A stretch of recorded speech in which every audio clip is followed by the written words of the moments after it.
So you like to tell us about your uniform that you have on today? Yeah, absolutely right. This is the uniform of the 129th Baluchis, who were part of the Indian Expeditionary Force that was sent to France in September 1914.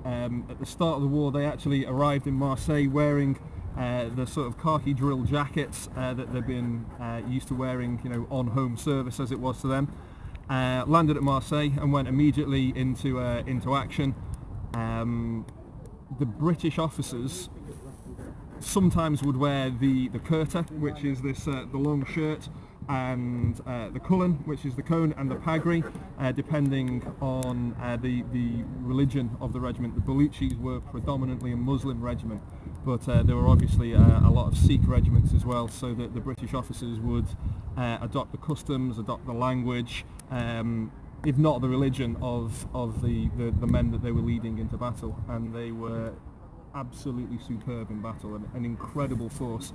And to put no finer point on it, we were extremely fortunate to be able to call on them in 1914. We were in a rather tight spot on the Western Front. Yeah, I see you got your cooker going here. Dietary wise, the Indian Army, how would it differ from the rest of the British Army? Massively so, of course. Depending on the regiment, obviously the standard British rations of, you know, pork and beans, corned beef, absolutely not on the menu for the Indian Expeditionary Force. There were great problems not only with the type of food, but how it was prepared, who prepared it, where it was prepared. So a lot of the time they would actually just be given live rations in the form of goats, which were acceptable to most people, and they'd then be slaughtered and cooked up in their own ways. But great care was taken by the British government and the Indian office to make sure that the dietary requirements of the men were really carefully looked after. You know, obviously in light of the Indian Mutiny, etc. Yeah. I believe some of them were vegetarians as well. They certainly were, and not only is the problem of taking on 4,000 calories at least a day in vegetable form.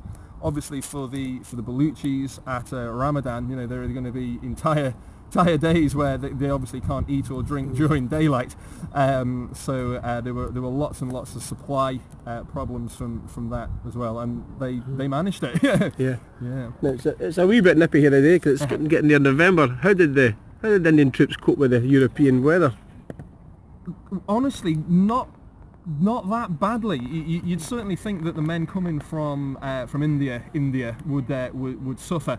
They suffered a lot from the wet rather than from the cold, because obviously if you think a lot of the men, for example, in the Baluchis are Pathans. They're coming from essentially, the hills of Pakistan, almost the mountains of Afghanistan, and these men are not afraid of the cold. Pretty damn cold on there, isn't but it was certainly the dampness, the continual wet that really affected the men. But their sickness rates were remarkably low. They were tough men. Yeah, because sickness rates were pretty high anyway amongst all the units, like frostbite and trench foot. Very much. I notice your uniform looks considerably thinner than the average British uniform. Thank you very much, mate.